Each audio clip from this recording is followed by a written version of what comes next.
Ladies and gentlemen, welcome wrestling fans worldwide to Knoxville and the Great Smoky Mountains for the Ron Fuller, Tennessee STUDCAST. 6 feet 9 inches tall, 265 pounds. This historic podcast from one of the most respected and successful wrestlers and promoters will follow the footsteps of the largest and oldest wrestling family on the planet. Listen to what I'm saying. That's right. Bring that camera in here a little bit closer. Through 93 years and 4 generations. The stud has arrived. Old school or new fan, this unique broadcast will educate and captivate as Ron details decades of professional wrestling's growth with truly unforgettable stories. I want those people out there at home to hear the stud. Sit back and enjoy the ride with the Tennessee Stud. The Tennessee Stud. You will learn that name. You will remember it. And now, the stud is here. All right, this is it. Hey, everybody, welcome in. It's David Summers hosting another STUDcast with the Tennessee Stud, Ron Fuller. It is the story of wrestling in America as told by the stud, whose family started the profession 100 years ago. Now, let's step back into the ring, back into time, into the Great Smoky Mountains, where there ain't no hoss, like the Tennessee Stud, Ron Fuller. Hey, what's going on, Ron? Hey, Jace, and glad to be here again. Things are going pretty decent up here. Had a crazy day, man. I got real quick last Saturday. Got up to probably 60 in the high 60s in the morning. Mm-hmm. By 5 o'clock in the afternoon, it was in the 20s. Wow. It first started raining, then it started sleeting, and then I got snow. Wow. So all in the period of an afternoon. Yes, and the next day it went back to 68. Were you having dreams of St. Petersburg, Florida? Maybe a little bit, man. But I've kind of got to where I like the snow. The snow's so beautiful. I don't mind a little bit of that. And I don't know if we'll get any more of those, but may. I hear there's a big, huge, crazy front of some type out in the mid-America that's got potential of maybe bringing more. But so it's just a crazy spring, I guess. But man, doing well. Happy to be here in the Smoky Mountains, man. Beautiful part of the world. It's funny. That's cool how you have literally you have winter one day and spring the next day, 68 degrees. So crazy. Yeah, crazy absolutely. For sure. All right, listen, Ron, I've gotten used to sneaking a look at the title of each new STUDcast. And first thing, Ron, when you send me something related to it, I got to know, okay, what's it called? So last week, we didn't have an event in the major city of either southeastern Knoxville or southeastern Gulf Coast. This STUDcast, as I remember from last week, we have a fantastic card in both territories. Last week, we were kind of all over the South and into almost everything that pertained to professional wrestling. So my guess from the subject of today's title, the title is LeDuc versus Garvin, Tennessee, Ernie Ladd, Alabama. This week, we're going to be focusing on wrestlers more than on the wrestling business. Is that true?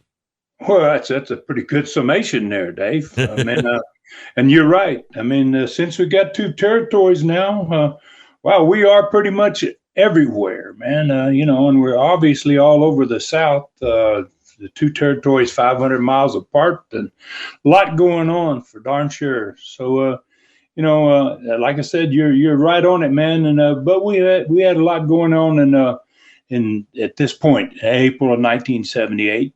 We had a mature territory in Tennessee. Obviously, and Kentucky and Virginia and that area up there, southeastern Knoxville. And at the same time, we had a baby southeastern territory down there in Alabama and Florida that required a great deal more care than what Knoxville did at that point. So, so southeastern Knoxville was in its 4th year, basically. Mm-hmm. And they'd already had well over 1,000 events. Wow. Now, when we compare that to southeastern Gulf Coast, now they had only had 4 events so far. We're really operating with a baby here, man, of a territory, and and that's a little tricky for me now each week when I put these together to try to figure out which territory to spend the most time in. And I've got two of them to deal with, but I'm enjoying it, man. Hey, you know what? It may be tricky for you, Stud, but not for our listeners. The last 5 STUDcasts have exploded with the fans. They don't mind having 2 territories to talk about. Now, shows are loaded with interesting educational content, like how you may be the only one to make this very unique expansion of your business successful. You seem to have a way of making new things work, like your YouTube and streaming channels. Is that internet challenge today anything like building and running 2 territories at once in 1978? How does it compare, or does it at all? Well, that's a good question, man. That's an interesting question, Dave. It sounds like, we're going to beginning today's episode, man, with a learning tree question almost. So, I feel like, what's happening in those 2 internet sites now, which is basically highlighting my territories from the past. And basically, I'm talking about what I learned through that building process of having 2 territories. It kind of makes the internet the perfect place for me to display, to people all over the world, my Southeastern, my Continental, my USA territory TVs that I created, obviously, from about 1974 to right up to 1988 when I sold the USA Wrestling. So it also gives me opportunity to create total new content, man, from all the wonderful life experiences the good Lord gave me, man. And so my experience is not only about wrestling, but I can talk about life itself, and a new stud story every week. That kind of helps me to share those experiences. And it's kind of an example of the new content on both YouTube and the streaming channel. So of the 2 streaming channels, man, we'll also have the new superstars from the past series. Wow, which I really enjoyed doing. And the first one with it is already done. And in that series, I'm going to recognize some of the greatest wrestlers that ever lived. And I'm proud of my choices on this first one in the Superstar series, Abraham Lincoln. And he wasn't just a great wrestler with an amazing record of 300 wins and only 1 loss, but he is a man that was likely our best president we ever had and one of the most famous men that ever lived. So I'm talking about Abraham Lincoln in a wrestling podcast. And wow, it seems a little odd, but the son of a gun was a great wrestler. So it is kind of a history lesson too. All right, but I'm glad you brought it up. I subscribed right away to your classic ContinentalWrestling.com streaming channel when you told me about it. I was absolutely blown away this past weekend by that first Superstars of the Past show. I thought was really, really good. I was not aware of the wrestling part of Abe Lincoln's history. I think this series is going to be a huge hit. I can't wait to hear who's going to be the next superstar in the series. Speaking of that, tell us again about your plans on your first wrestling book. Okay, my first book ever, the first one I ever written about wrestling. Oddly enough, I've written one about a lion, but I'm going to write this book about wrestling, and I'm going to call it The Real History of Professional Wrestling, and it's going to be on the classic ContinentalWrestling.com streaming channel. And I'm going to do something that I think's probably never been done before with this book. I'm going to read it live, chapter by chapter. As soon as I finish a chapter, I'm going to read it live on the streaming channel until the entire book is complete. Now, that may take a while, folks. I'm not going to write this book overnight, but once I finish a chapter, I'm going to bring it on, and I'm going to read that chapter. So, it begins, and this book is going it begins in the 1800s, and it's not going to end until the extinction of the territories in the 1980s. So we're covering a lot of ground in this book, and I'm going to tie that in with my family at the same time, who has a part in this in professional wrestling history, and I'm looking forward to getting this started.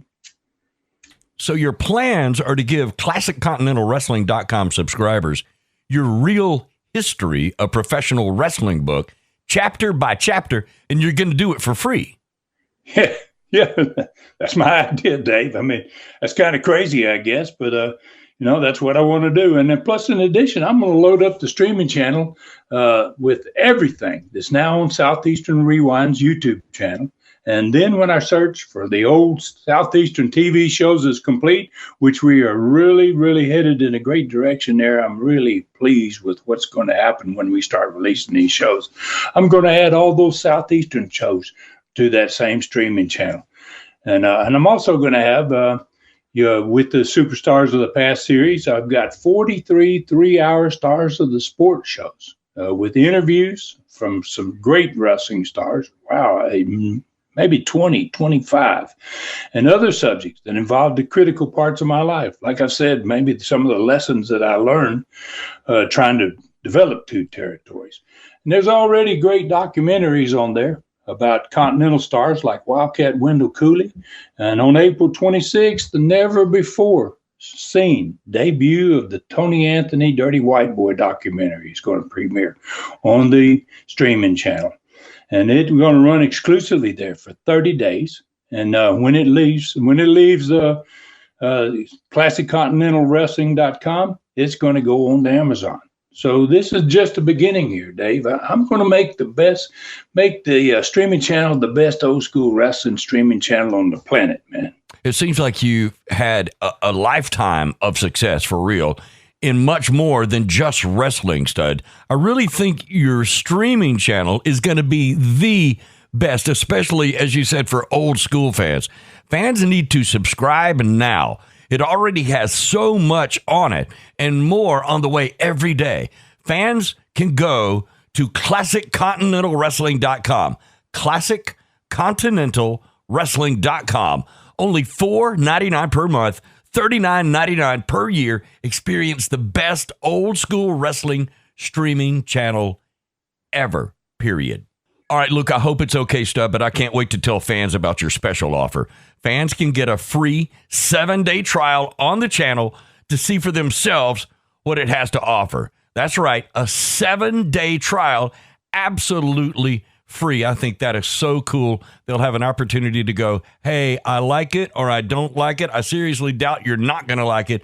If you're the old school fan, you are going to love it. And that free week is going to sell you on it. That's for sure. All right, Ron. So where do we ride today? Well, we're starting our ride, man, on Sunday afternoon, April the 2nd. We're going to be in southeastern Knoxville. We're in the Coliseum. And we're ending the week on Saturday, April 8th, in the Gulf Coast down there in Dothan, Alabama. So, it's going to be a big week. We've got our first Saturday night card there. We're going to have a super week that week. And we're going to look at both cards, one of them in Tennessee and the other in Alabama. We're going to talk about both of the TVs that promoted those cards. We're going to give everybody the results of those matches, which were great matches and great cards. And then we're going to tell everybody what the attendance was. And then we got another great learning tree question, man. And from what I hear, I haven't seen this question, but you talked to me and said the fans out of Canada, and there's something about having two territories. And how did I pick the talent for them? All right, so it sounds like another great ride for real. So, Ron, do you want to start? You want to start with the card for Knoxville on Sunday, April 2nd of '78? You want to do that first? Yeah, why not, man? That's a good place to start today. And this one was coming, if everybody will remember, from the last STUDCAST. After 2 weeks, we had missed a week in both of the major territories, and so we're coming off the last card, which was on March 19th, and we're not back in there until Sunday afternoon, April the 2nd. And this card had 8 matches on it, man. One of the biggest match cards that we put together with talent from several different territories on this card. The opening match was a great one for basically any card in the country, man. It featured the return of one of the sport's best wrestlers, man, ever. What a talented guy, Dick Steinborn. And he's wrestling against who was really at this point a very popular newcomer, Rip Smith. The Hangman met another returning star, that was coming back for a little run. The pro, Doug Gilbert. Third match it could have been a main event in most cities anywhere, man. Mr. Wrestling 2 against Don Carson. Pretty cool match right there. And it was followed by another that could have been a main event just about anywhere. Tony Charles against Ron Wright. Wow, what a combination of a match that one is. And then the Southeastern tag belts are on the line on this card. The champions, Jimmy Golden and Ricky Gibson, who had won the tournament, defended against Dennis Condrey and Phil Hickerson. Obviously, they were presented by Ron Wright. And next was the Lumberjack Rules match with wrestlers stationed around the ring. And they were there to throw the wrestlers back into the ring if they got out, tried to leave or whatever. And Canadian Joe LeDuc was wrestling. This was his type of match. In fact, that's where we were introduced to this lumberjack match. And he's going to be wrestling against Ronnie Garvin. And there's also on this card a Southeastern title match between the new champion, Robert Fuller, who had beaten the Stomper in the last 2 weeks earlier on that card. And he's going to be defending his title against Jerry the King Lawler, a great star from the Memphis territory. And then the main event was a no DQ match with the Mongolian Stomper managed by Gorgeous George Jr. against the Tennessee Stud. Wow. Okay, that is a loaded card. At least 6 tremendous matches with 8 in all. Okay, so what was on the TV for Saturday, April 1st, 1978, that promoted this incredibly big card? Well, fans need to recall that last week's TV was also promoting this card, so this is the second show for it. So, because there was no match in Knoxville the week before, and instead last week there we ran 12 smaller cities in place of Knoxville, basically to make up for the loss of Knoxville. And wow, we did pretty darn good with it at that, set an all-time record. So there are 3 very good videos we used in the last TV. Which left us doing something different in this one. The Garvin and LeDuc tag match from the tag team tournament card. We showed that one last week's show where both guys kind of squared off against each other, even though they were in a tag match to make it almost a single match. We showed the video of Robert Fuller winning the Southeastern Championship in a match that wasn't even on the card. And then we showed the videos of the final of the tag tournament where Golden and Gibson sneaked by, got a win over Dennis Condrey and Phil Hickerson, kind of a really unexpected win. So this TV is going to be really different. There's no video on this one to start the show like we normally have because we had used a lot of videos. And so this TV, I got to thinking about it when I was putting it together. I remember back thinking about it, that this was really light on videos, but man, it was heavy on matches. And each one of those matches during this TV show, we had the opponent for the guy that was wrestling in the ring on TV was going to be the opponent the next day in the town. In the big Coliseum there. So, wow, it worked out to be a great, unique TV format. And it started with the first match, which was Dennis Condrey and Phil Hickerson, presented by old Ron Wright. They took to the ring and they opened up the show. Jimmy Golden and Ricky Gibson, the new Southeastern Tag Champions, they joined Les at the set to make comments during that match. And this turned out to be really interesting, I think, for fans because you've got the team that they're wrestling and you've got the team that sitting at the set with Les that's going to be able to commentate basically with Les. So Condrey and Hickerson, man, they just pummeled their opponents. But then both teams did the first interview segment of the show immediately after they took the first interview. The second TV match, it was a rare appearance by Memphis star Jerry Lawler on television. I mean, normally he was always in Memphis on Saturdays to do the TV there. But we were able to get him over there for that TV on the Saturday. And his opponent the next day is going to be my brother, Southeastern champion Robert Fuller. And Rob sat in with Les at the set for this match. He watched Lawler's match, and these two guys had some long histories against each other, man. And when they made the second interview, they spent a great deal of time discussing that long history that they had against each other. A lot of those matches coming in Memphis. The personality profile on this one was live with the Mongolian Stomp, Gorgeous George Jr., And through the power of videotape, I was able to do the profile with them with a pre-recorded tape. So I wasn't able to do the Knoxville TV live because I was down there, Southeastern Gulf Coast TV, taping in Dothan, Alabama. Man, oddly enough, both these TV shows were being taped just about the same time of day.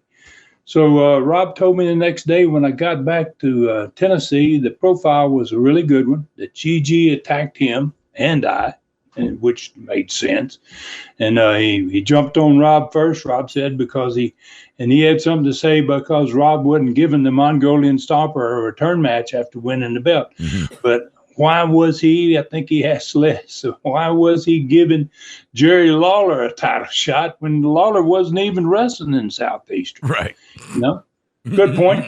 Yeah. You know, and he said, Rob said to Dave, this is because Rob's afraid of the Stomper, obviously, and that Rob knew that he could beat Lawler, but that he was never, ever going to be able to beat the Stomper again after what had happened on the crazy match of the day of the tournament. So Gigi then went after the Tennessee Stud, he said, and complaining about how the Southeastern Commissioner, Don Curtis, was allowing Ron Fuller to continue wrestling in Southeastern as a mass wrestler 5 months after losing a loser-leave match to his Stomper. Yeah, you know, and he had the pretty strong point again in a way, you know. But then Rob said he kind of changed his tune, and he said, but he was happy about this match in one way, you know. The fact that Don Curtis said if anybody could remove the Tennessee Stud's mask, and he proved to be Ron Fuller, that Ron Fuller would be gone for Southeastern forever. So Gigi then made a prediction at the end of the profile, you know, that the next day he was going to be the last time, it was going to be the last time Ron Fuller, the so-called Tennessee Stud, would ever wrestle in the Southeastern area. And that fans, if they wanted to see him again and say goodbye, they better show up because he's done.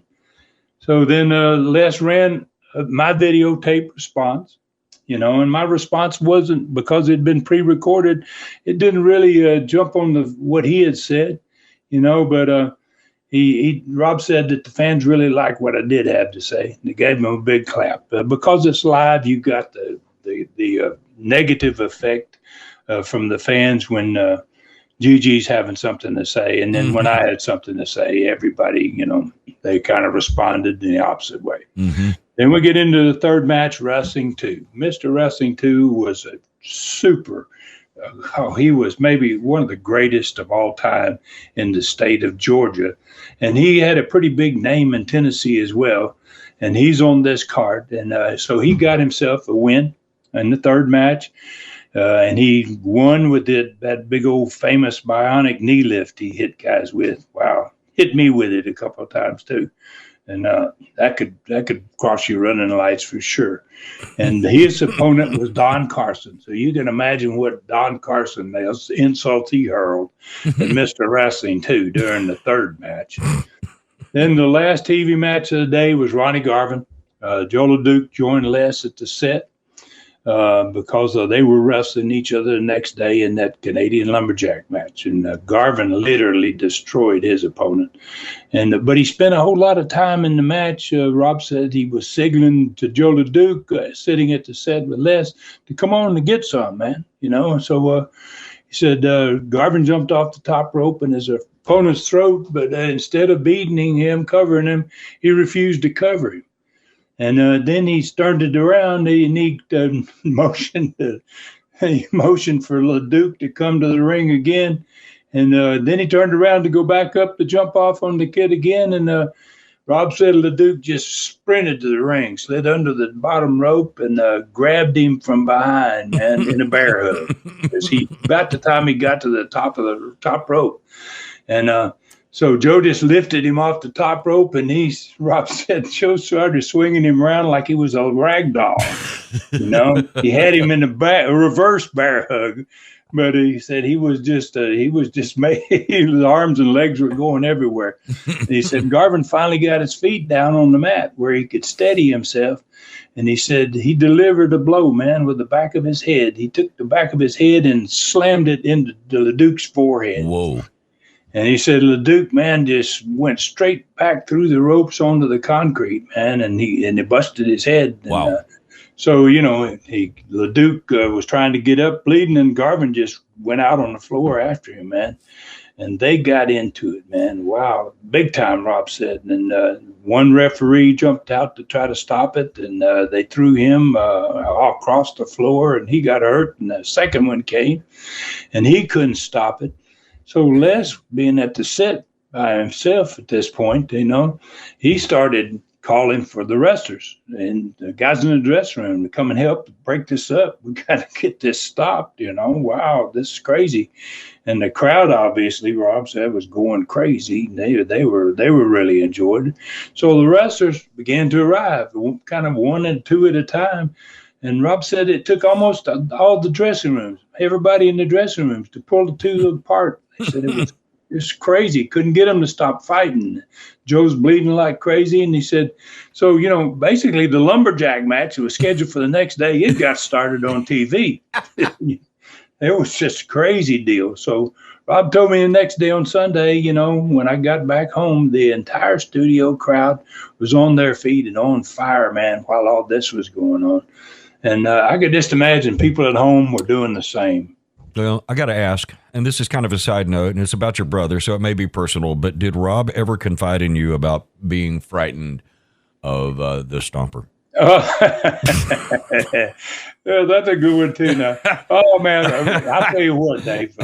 He never said it, but, they're I'll tell you, it was pretty hard not to be a little bit afraid of the Stomper, to be quite honest with you, man. Well, I don't care who you were as a wrestler. Well, when you saw him across the ring, yeah, you were like, oh, my, well, this is going to be bad. Yeah, I was just thinking about the words of Mr. Credible, Gorgeous George. So anyway, so no offense to Rob, I'm sure he would. I'm sure he would understand.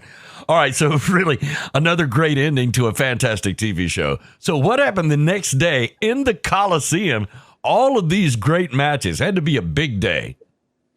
Oh man, it was. It was really a great card, like I said. The Rip Smith and Dick Steinborn just kind of set the tone for the evening, man. They had a 15-minute time limit draw. It was a perfect start for a big card like this, man. There wasn't a punch thrown or an illegal move in the total match. And it was one of those deals that I got to watch this thing, man. And they got a standing ovation at the end of the match. I loved it when the wrestling crowd were becoming wrestling fans. And wow, this match was just a great start.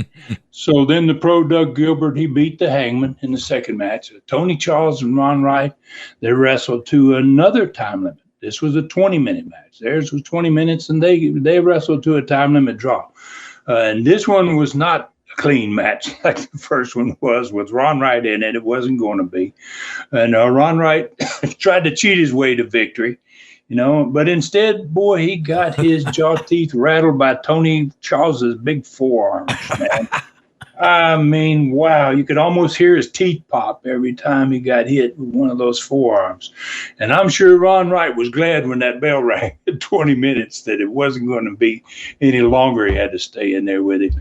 Then in the next match, Don Carson peanut butter was just too much for Wrestling 2. Carson got his glove loaded, and he put Wrestling 2 down. The fifth match was another fantastic tag match between two great tag teams, man, for the Southeastern belts. Jimmy Golden and Gibson were the champions, and boy, they were evenly matched with Condrey and Hickerson, Ron Wright's team. And that was proven to be the case because that match was very strange at a 30-minute time limit, and it went to a draw. So basically, 3 out of the first 5 matches had gone to draws. But the fans really loved the match anyway because those teams were so good. Sixth match was a win for Rob. He beat Jerry Lawler and defended his Southeastern belt. And in the last match, the Stomper and the Tennessee Stud, the match was awarded to the Tennessee Stud by disqualification because Gorgeous George Jr. got involved, and the Stud got his hands on Gigi, and he pile-drived him. And pile-drived him twice, as a matter of fact. Once wasn't enough. And then Don Carson came down to the ring because he was big friends with those two guys anyway. And he got involved. He hit the stud with his peanut butter, man, and that put him down. And then Rob came to the ring and got in it with a stomper. And at the end of all this, man, Gigi had to be carried from the ring. And that was the big spot for the crowd. They loved that part of it. Gigi couldn't get up, and they carried him out. Lumberjack match between Joe LeDuc and Ronnie Garvin was held until the last match. And it was done that way because it was a lumberjack rules, and it required almost every wrestler on the card to be out there at ringside. And it made a lot more sense for the wrestlers to come back after their match to do this type of thing than it did before their match. So we put that match on last, and this match, it should have been last anyway, because so much happened in it, man. Nothing was going to follow what happened in this one. Both men got really bloody during the course of this match, and they continued. Each one of them got bounced out of the ring and then thrown back into the ring almost immediately. And the bloodbath basically continued, man, between the two of them. And then as the thing went on and they started getting thrown out toward the end, some of the wrestlers on the floor had wrestled against each other in previous matches. So when the heels would grab a babyface to throw him in, the babyfaces would try to get in the way. And then finally, there started to be some fights on the outside of the ring with LeDuc and Garvin going at it on the inside. Finally, the referee didn't know what to do. There was so much going on that he just had them ring the bell, and he called it a no contest, that it was totally out of control. And obviously, pretty much after all that, it was probably time for a cage between LeDuc and Garvin to see who was going to be the real man. And that was going to keep everybody out of the ring and keep everybody from interfering. So best way to settle that was probably with the cage. First of all, do you think a cage could hold these two animals? I mean, that's crazy. But where were they coming? Were they going to be coming back? Were they going to do the cage? Oh, yeah, but there was something even more important than that that's going to be added to that match, too. Okay, what could that possibly be? Well, you know, Dave, how that works, man. You're going to have to wait till next week to get the answer to that one, man. Come on. I should have known. All right, can you at least tell us about the attendance? I know you had a huge crowd for this. Well, I think fans, really had missed the matches being off that 1 week. It made them want, and they're eager to see their wrestling again. The attendance on this one, Dave, was only 100 fans short of 6,000 people. Man. Wow. It was at 5,900, and basically that's a full Coliseum. You couldn't see an empty seat in that building. Wow, the southeastern Knoxville was just absolutely on fire. It was just amazing what we were drawing week after week there. Oh, for sure. All right. Pardon me. I think this is a good place for a break. So I assume we're going to be riding into southeastern Gulf Coast after we come back from the break.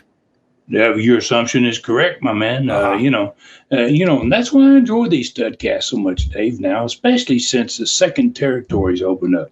So we're going to be riding south. We're going 500 miles, and we're going to be at a critical time frame for southeastern Gulf Coast because of what's happening with being the only town and the crowds going down a little bit every week. So that territory was time for something good to happen.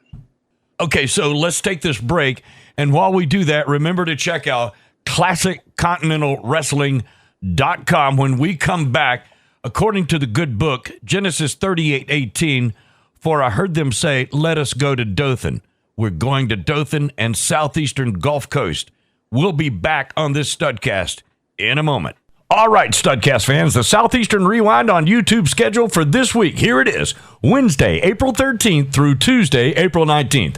Wednesday, April 13th, STUDCAST number 245. Joe LeDuc versus Ronnie Garvin in Knoxville and Ernie Ladd in Alabama. Thursday, April 14th, Continental TV number 24. Friday, April 15th, Gulf Coast Classic match number 11. Monday, April 18th, Gulf Coast Classic match number 12. Tuesday, April 19th, Stud Story number 28, hilarious Tex McKenzie. Specials now on ClassicContinentalWrestling.com, the streaming channel only. 3-hour stars of the sport, Andre the Giant, Mick Foley, and the legendary Ron Wright. The Wildcat Wendell Cooley documentary. The first superstars of the past, Abraham Lincoln, plus everything that is on Southeastern Rewind. All right, welcome back once again, David Summers and the Tennessee stud, Ron Fuller. It's another STUDcast. As we return, it's the new territory, Southeastern Gulf Coast. And before the break, Ron, you said this was a critical time in Southeast, so Gulf Coast especially. And why was that?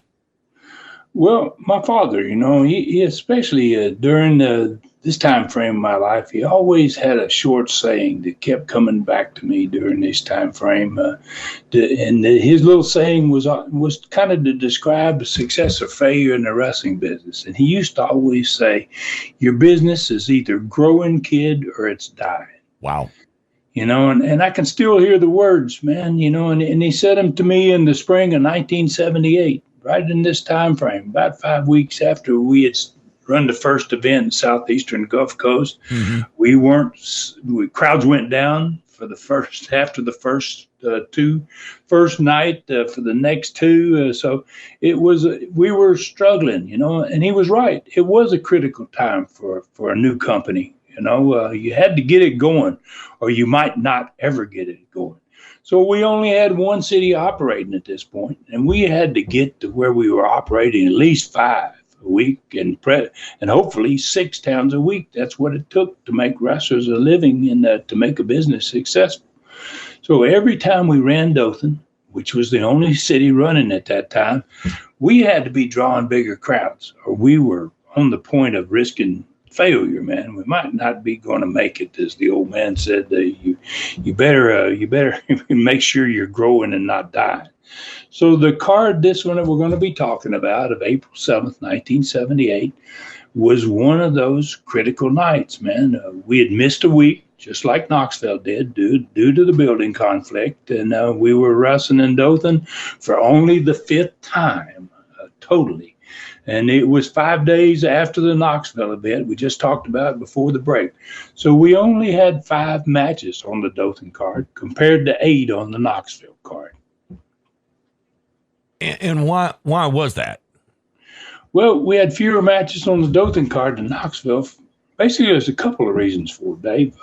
When I came to Knoxville in October of 1974, and I started Southeastern, the former promoter, John Kazanov was his name, his crowds were small, and he was having only 5 matches per event. So the fans were accustomed to about 5 matches on the card, and really there was no reason to increase it. That's what they were used to.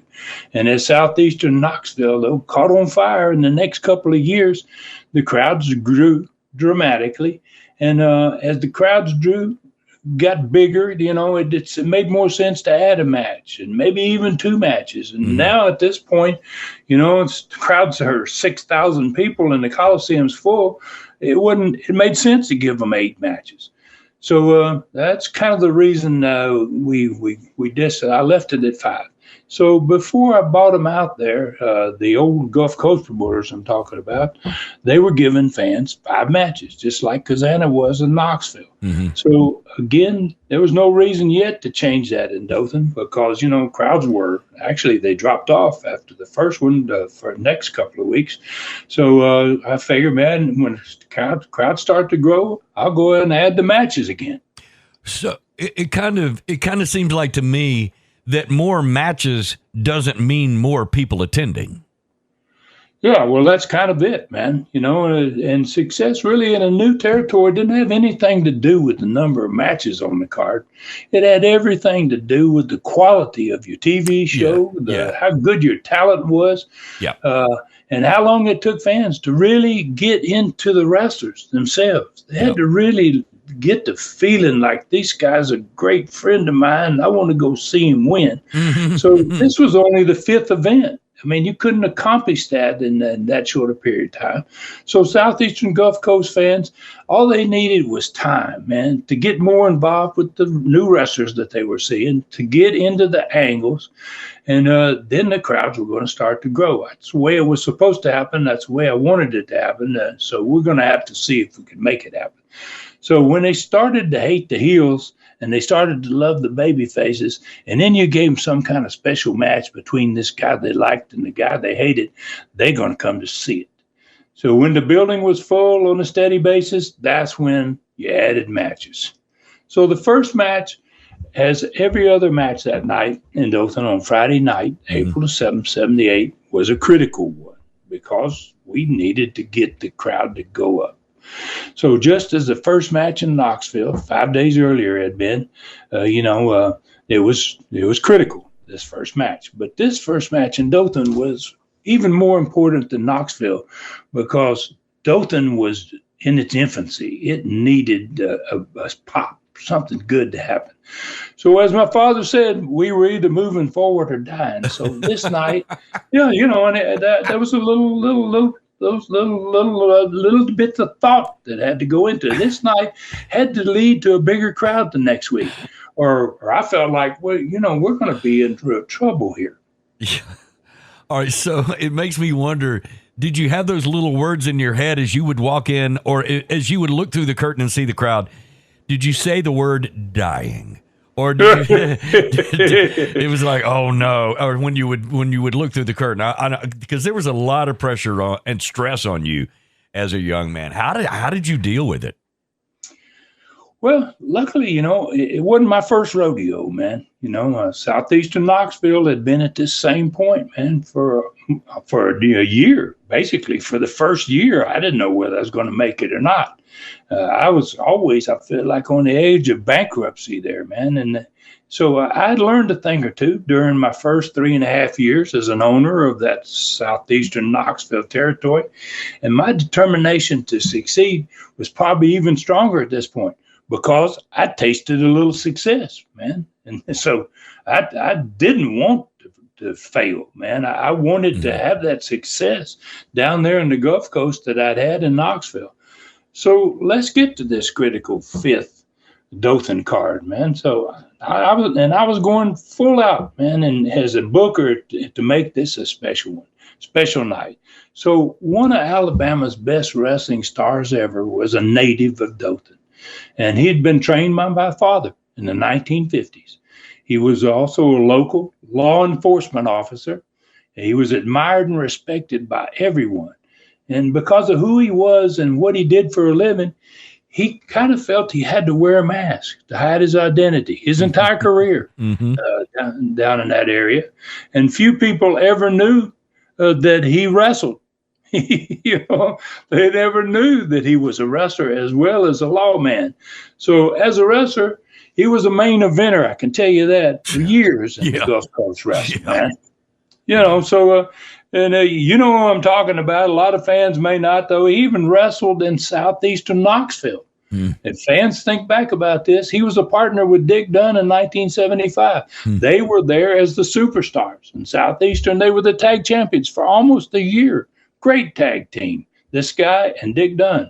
And the two of them were the guys that busted both of Ron Wright's eyes the hard way. During that same year, they busted one of them got his eye, and then they got his other on the desk, on Les's desk, man. Busted both his eyes. And that angle with Ron Wright getting his eyes busted the hard way, that kind of turned the Southeastern Territory around. It got it started building upward. So this guy and his friends called him by his nickname, his first nickname. They called him Tarzan. Yeah. And by golly, he actually seemed to be a little bit of Tarzan in him, man, So I'm talking about Leon Baxter, man. And so he was better known in the Gulf Coast Territory as the wrestling pro with the white mask.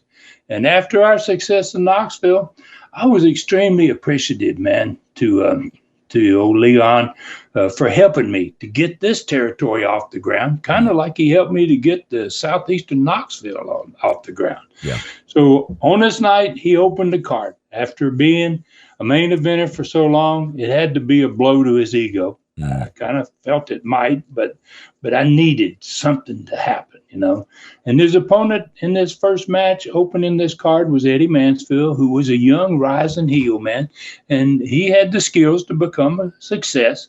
He was going to be good, and I was going to do something that night that I had never done before as a booker. All right, so listen, having grown up watching the wrestling pro, he was one of my favorites. I mean, literally, this guy seemed tough as nails, invincible, the suplex machine.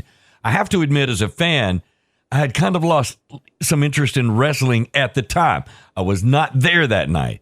So I'm kind of anxious to hear what you were really going to be doing, what was happening that night. and you weren't the only one that wasn't there, Dave. I mean, a lot of fans had kind of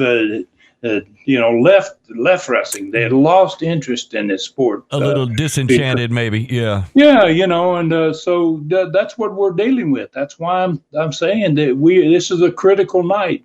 So the second match, the second match was another up and coming heel. I was going to give it to him, man, big time. This one was an even better wrestler in the ring and on the microphone than Eddie Mansfield. And this guy was eventually going to get into several Hall of Fames. Many years later, he's going to really be a star. And that guy was David Schultz, and he was wrestling another young star that had already made a big name for himself in Knoxville. And then he got a spot in this first Southeastern Gulf Coast crew. And this guy was also a first cousin to Jerry Stubbs, Mr. Olympia, Mike Stallings. So you got second match, Schultz against Stallings, man. Two young bulls, man, that are just going to go really at it. Third match on the card was a huge one, man, in more ways than one. I have to say that. One of the men in it was already in the Hall of Fame in another sport, professional football. And he's going to be a Hall of Fame in wrestling as well before it's over. So 6 feet 9 inches tall and over 300 pounds, man. The big cat, Ernie Ladd, was making his Southeastern debut. And he is wrestling another black star babyface. And Ernie wasn't a baby face. I better straighten that out. Ernie was he was a badass heel is what he was. Yeah. But he's wrestling against a black baby face that I really didn't know much about him when I hired him and I put him into this crew. But since I had seen him wrestle in 5 shows, I'd become a big fan of Charlie Cook. So then the fourth match on this card featured the team that had become the Southeastern Gulf Coast Tag Champions right away, the Assassins. They were managed by Rip Tyler, who was an old star there, mostly as a wrestler, but now he was a manager. And this team was facing off against Robert Gibson, a man of future rock and roll fame. He's going to be a monster star.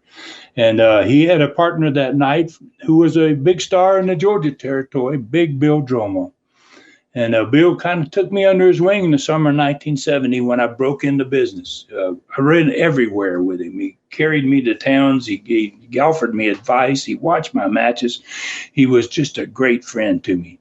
So the main event that night was a direct result of the 2-ring battle royal from 2 weeks earlier, the last match that we'd had there in Dothan. And Bob Armstrong and I ended up partners against Schultz and Mansfield in the finals of the match, in which there's a tag match to see who wins. And then Bob actually won the match for me because I never got in the ring during the whole match with those two guys. And then he actually beat them both by himself.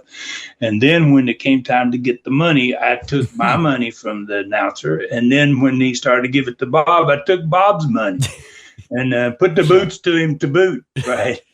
We had a little riot, first riot ever in Southeastern the Gulf Coast down there. And so this match this night is for the $10,000. I have to give back my 5. I give back his check. And whoever wins this no DQ, no time limit match is going to get the whole 10 grand. Yep. There you are, Ron. Always the giver. So, all right. So I thought the 8-match card in Southeastern Knoxville discussed earlier that you talked about in this Studcast was really a great one. But this 5-match Southeastern Gulf Coast card is right in there with it. So what happened on the TV show with commentator Charlie Platt Saturday, April 1st, April Fool's Day, 1978, 6 days before this event? Set the TV show up for us. All right. This was the second TV that was promoting this event. I mean, we'd had a show the Saturday before. We showed a lot of video in that one that we had shot in the Dothan building on the night of the 2-ring battle royal. So I'd opened up the show the week before, in fact, with one of those videos showing me stealing Bob Armstrong's $5,000 check, and showed pretty much the end of that big 2-ring battle royal. And then Charlie Platt opened this time. Charlie Platt opened the show by himself, and he informed fans that he'd been ordered to bring me out right before they got the show started because I had demanded it. So he set it up by saying, I don't like this guy very much, but, I've got to bring him out here. They kind of talked to the studio fans before he went on the air and said, I got to start off with this Ron Fuller out here. So when I entered the studio, boy, did I get a big reaction, man.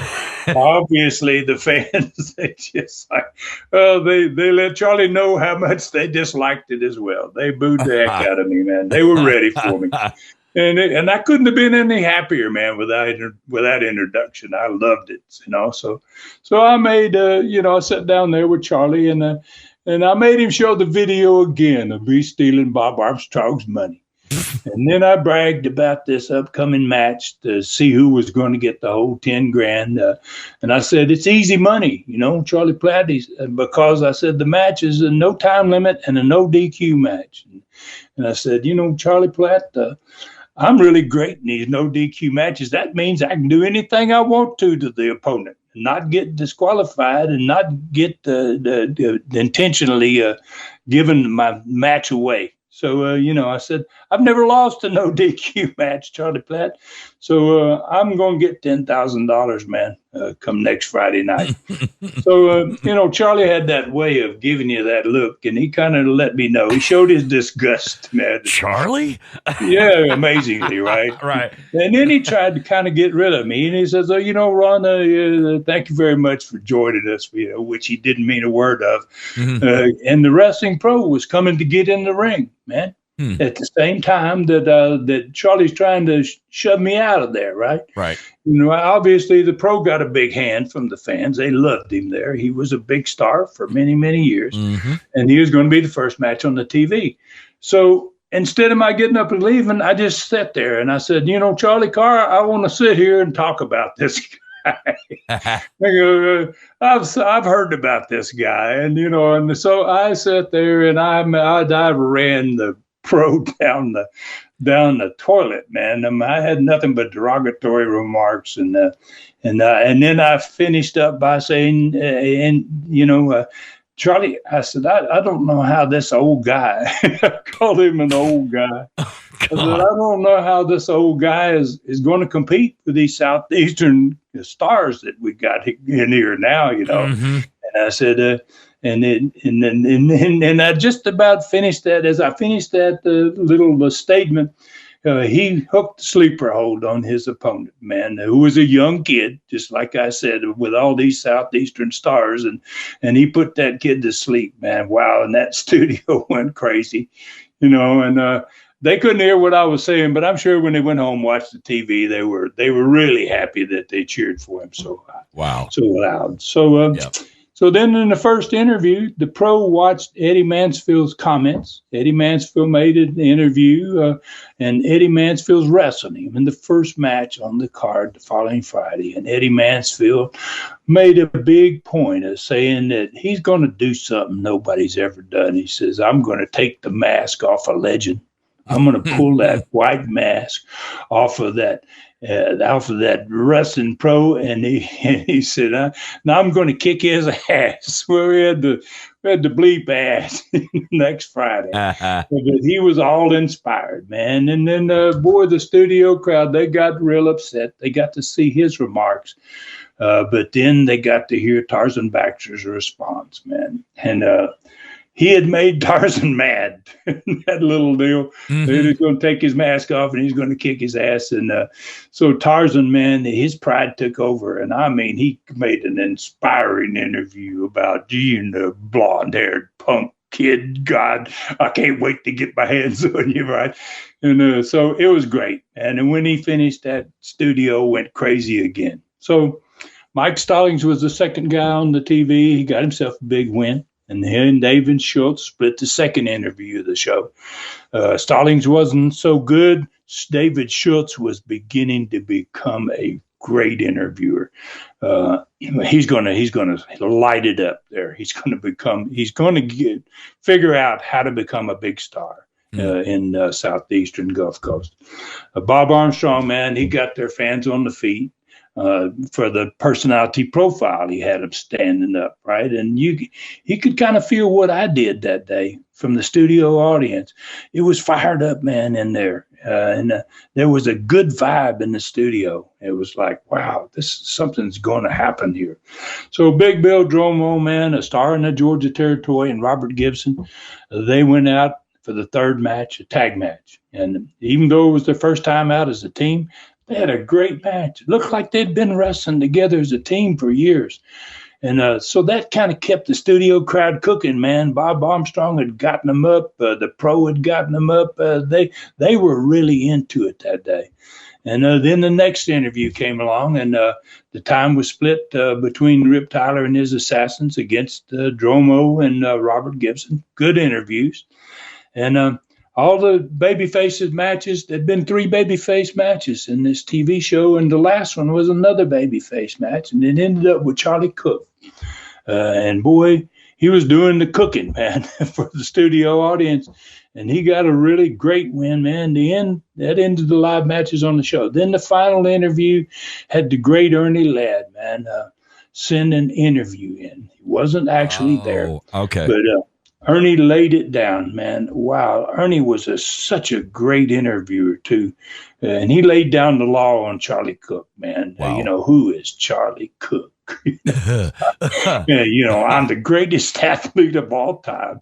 And they send me in to wrestle Charlie who? Mm-hmm. So, and then Charlie kind of got inspired like the pro had in the first interview, listening to Ernie tear him up. Mm-hmm. He got into it, and he made a great point on the end that really sold the deal.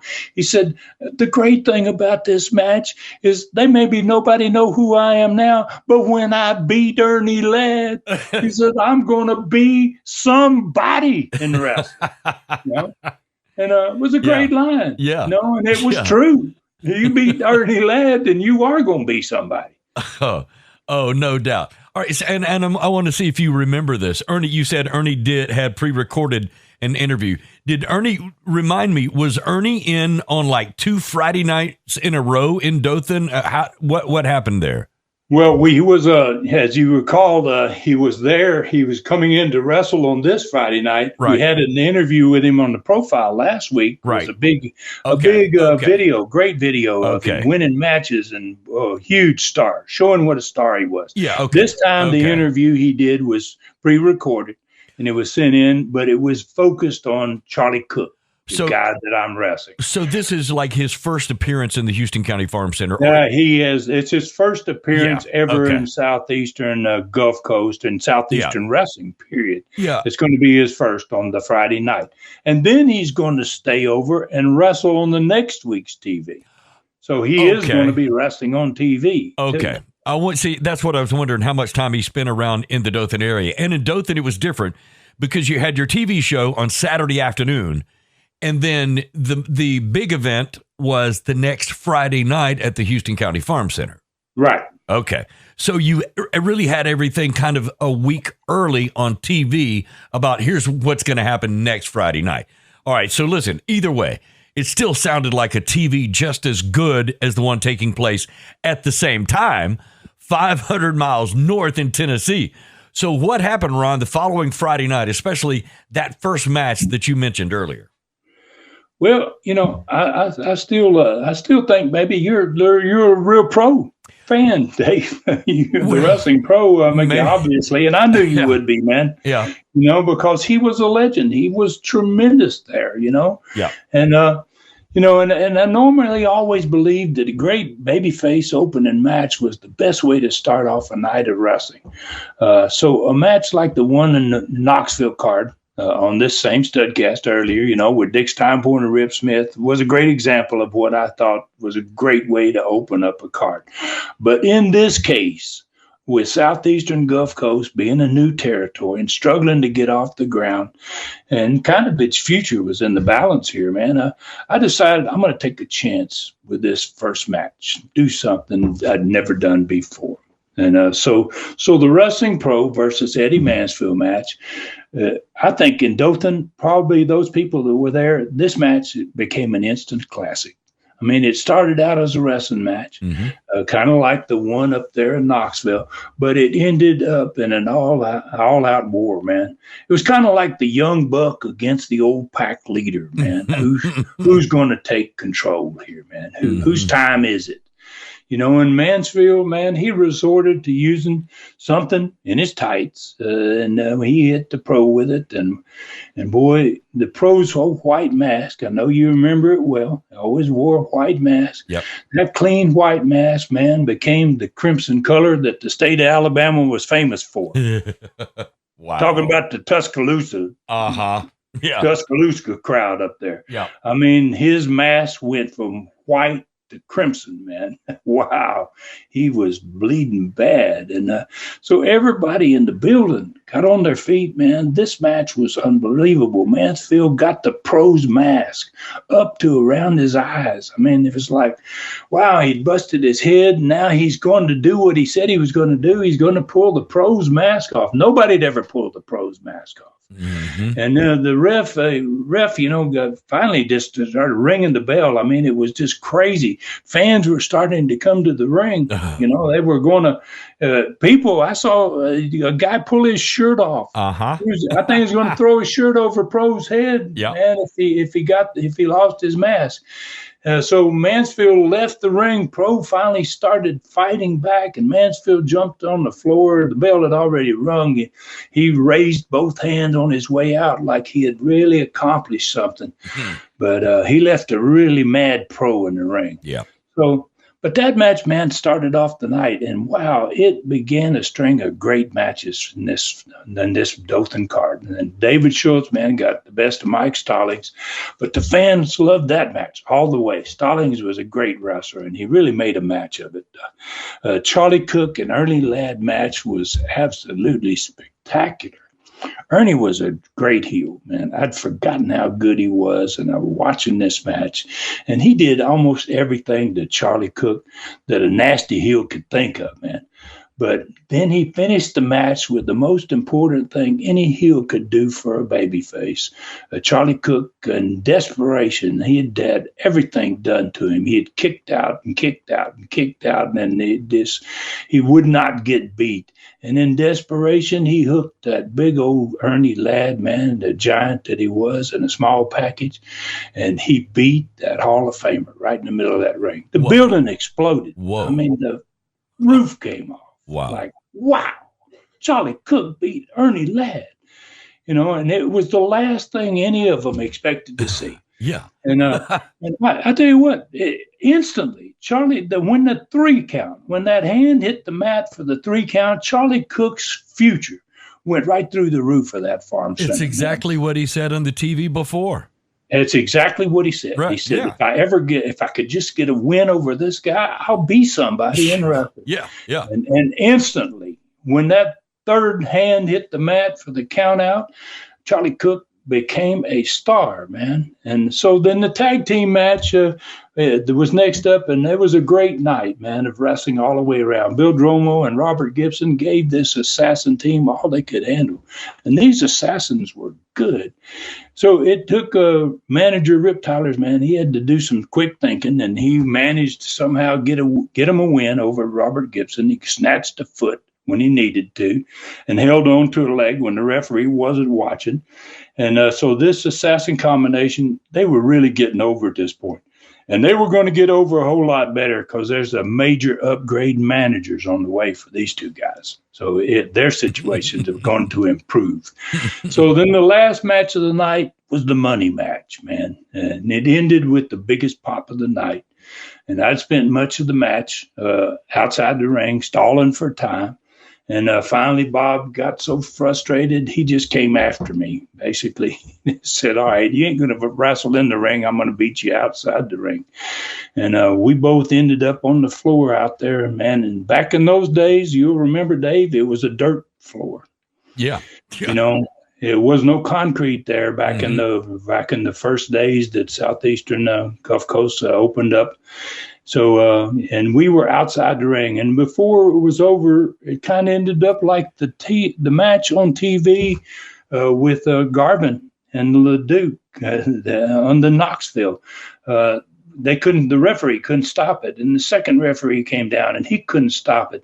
And then finally, a couple of baby faces came down and tried to grab Bob, and then Schultz came down, and Mansfield came down, and finally, most of the card ended out there trying to pull us apart. Man, the referee's ringing the bell.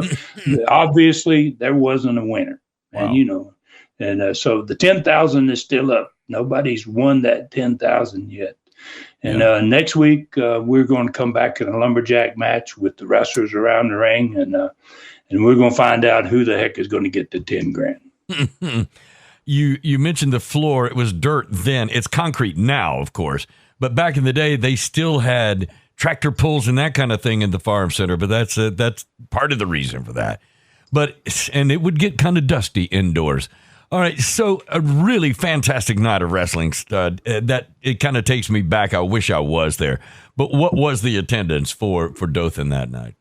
Well, remember the last battle royal, man, that we had 2 weeks ago brought us up to where the attendance was on the first night when Andre the Giant was there on that card. It was about 1,300 fans last week, and it was about 1,300 on the first card. So the first card and the fourth card were about 1,300 fans. The two cards in between had dropped down below 1,000. So it was really critical time for us. And so, man, this one went up again, but it was a new record. It went up to 1,500, dude. Went up 200 fans, but it was enough to put a smile on the wrestlers' faces. And it was enough to make me think, by golly, you know, we are going to do this. We can make this happen. So it's hard to believe, though. Think about this, Dave, and you probably know this. But this was 1978, and we had 1,500 fans, and I was all slapping us on the back and saying what a great deal this was. But 1 year later, 1979, that same building is going to have more than 6,000 fans in it. Wow! Could you really get an indication? Move that the needle moved because you added 200 fans in 1 week? Yes. So when I was told it was 1,500 rather than 1,300, I wanted to jump up and down and celebrate. I was like, wow, it went up. That was the critical deal. I was growing. I wasn't dying. Oh, okay. I mean, boom, that's exactly what your dad said. So that 200 was enough in your mind to move the needle, and that meant growing instead of dying. That's incredible. That's an amazing show, Ron. Anything you want to add today before we get to the learning tree? Well, yeah, I do, man. Last week, you know, we kind of mentioned Montgomery was going to have its first live event on Monday, April 10th, 1978, which is actually 3 days after this event. But it's in the next week, so I'm going to talk about that in the next STUDCAST. And also, Pensacola is getting ready to open up on Sunday, April 23rd. New Brockton, a little town pretty close to Dothan there. Going to be a small show. We're going to have our first Saturday night. So next week, we're going to have 3 towns running in the next STUDCAST. Wow. All right. So what an exciting time that had to be for you and all the wrestlers, Stud, as you, like you said, because you saw the needle move. So, all right, let's get to our learning tree question this week. Randall Albertini, I hope I said that right, from Ottawa, Canada, says, you are opening several territories over time, being a busy owner, wrestler, and booker once you purchased. How did you know what talent to keep and who to get rid of? Did you rely on anybody for advice? Well, that's a very good question, Randall. Randall, I think his name. That's a great question, Randall. You know, but just to answer the question real quickly, and I'll get a little more into detail. No, I didn't rely on anybody to tell me who was good or bad talent at this point in my life. But your talent, you're right, Randall. It's extremely important. As an owner of a wrestling company, it was one of the most, maybe the most important thing necessary for success. You had to have great talent. You had to have great wrestlers. So my benefit and what really helped me that probably most owners of companies didn't get is I grew up in the wrestling business. I watched my granddad wrestle, you know, and then I'd wrestled in several countries around the world at this point in my life when I got this second territory, and I'm not starting my first territory until I had been wrestling for 4 years. Then I got my first territory. So I knew hundreds of wrestlers. Wow, maybe close to 1,000, you know, and maybe if I didn't know them, I knew the names, I knew the reputation. So then having the opportunity to work with so many great guys, like the times I spent in St. Louis and other major cities around the country, Madison Square Garden in New York, Philadelphia, and every time I went to these big cities, if I didn't get to wrestle a star, I was able to talk to the other old veterans about who they thought were great workers. So I was always milking people's brains for who's a great guy and I'm thinking in the back of my mind, I ever get a business going, this is the guy I want. That's the guy I want. Yeah. So I'd been lucky enough to be in territories that had great talent. When I was starting in 1970, Georgia was fabulous talent. Nick Bockwinkel and the Assassins, the original Assassins, my dad and Gunkel and Buddy Colt, and it just went on and on and on. Great wrestlers. And then I went to Florida, and I got to wrestle with great ones there too. So by the time I started my first territory, I didn't need advice about talent. I knew what I was looking for, and luckily my territories were pretty successful. I luckily had some great workers, guys that were really good, that came and stayed with me for long periods of time. They didn't want to leave. You know, I couldn't hardly give them a notice. They loved it, you know. And I also had lots of friends, because when I was a young wrestler, there was some of the greatest young talent in the world was in Florida, guys that were going to go on to become major stars. Yeah. And luckily, some of those guys ended up working for me. So, you know, the gentleman, Randall, I think that's your name. I always say success breeds success, you know, and when wrestlers are always looking for money, man, they were always looking for good money, good payoffs, and short trips. And if you had a territory that was doing good, you were going to continue to do good because they're going to keep coming. And if you could give them the good money and those short trips, you were going to make that success happen. And you were always going to be loaded then with great talent. Wow. All right, folks, on Facebook, to become friends with Ron, please go to the Ron Fuller, the Tennessee Stud Facebook page. Like him and follow him there, and you automatically become friends with a legend. On Twitter, follow him at Ron Fuller Welch. Visit the Stud on his tremendous website, tnstud.com, TN as in Tennessee, tnstud.com. You'll find great videos, a photo gallery, every Studcast ever done, 43 super Studcaster there, and his Stud store is there too, with all kinds of souvenirs, including his thrilling lion novel, which is called Brutus. Southeastern Rewind on YouTube is where much of what the Stud is famous for is displayed. Continental and USA TV shows, Stud stories, Gulf Coast and Southeastern classic matches, and so much more. You can even find everything that Ron has done, and it's only in one place. Everything in one place. His amazing streaming channel, ClassicContinentalWrestling.com. Everything he's ever done is now and always will be there in that one spot. Superstars of the Past series, 3-hour.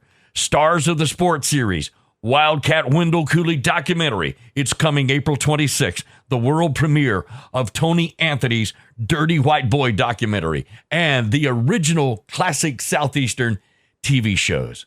Subscribe at Classic Continental Wrestling now for only $4.99 per month or $39.99 per year. It's going to be the best old school streaming site on this planet. Right now, get the special free 1-week trial on ClassicContinentalWrestling.com. ClassicContinentalWrestling.com. Another great ride today, Stud. So tell us where we're headed next week. Well, Southeastern Knoxville is kind of beginning to have a big movement in talent. Ronnie Garvin and Joe LeDuc going to be meeting in a cage match. And there's going to be a special stipulation to that one that I'm going to save for next week. And then the historic heel, man, just to give you an idea of what kind of talent is going to be upcoming here in the next Knoxville show. We're going to have one of the greatest heels in the history of wrestling. The Great Malenko is going to make his first appearance in Southeastern wrestling. And now we'll talk about down south in Southeastern Gulf Coast. The week's going to open on, like I said, a Monday night in a new city, Montgomery, Alabama. It's going to end on a Saturday night in New Brockton, another new city. We're going to have 3 cities in next week. We're going to be talking about the 3 new cities that we have got up and running. And we're about to set that territory up to start making some money. And we're going to see whether we're going to have success or not. So then Stud and Bob Armstrong, we're going at it again, man, in a lumberjack match for $10,000. And poor old Eddie Mansfield may have to pay next week for what the hell he did with the pro. We're going to find out about that one. And we're going to get the complete card for both the territories next week. We'll break down both those TVs, kind of like this week. We'll get the results of all the matches in both of the territories and the attendances at both of them. And if we have time, we're even going to have another answer, a learning tree question. So thanks everybody out there for listening today, and welcome newcomers. If it's your first time joining us here, welcome, and hope you enjoyed today's show, and hope you come back again. And please tell your friends about us. Take care of yourselves and others, and may God bless us all. Man, a ton of fun, Ron. Thank you so much. For Ron Fuller in the Great Smoky Mountains, I'm David Summers saying thank you for listening. Find me at davidsummersproductions@gmail.com. This Studcast is a David Summers production for Tennessee Stud, LLC. Thanks for joining us today for this historic Studcast. The true story continues next week.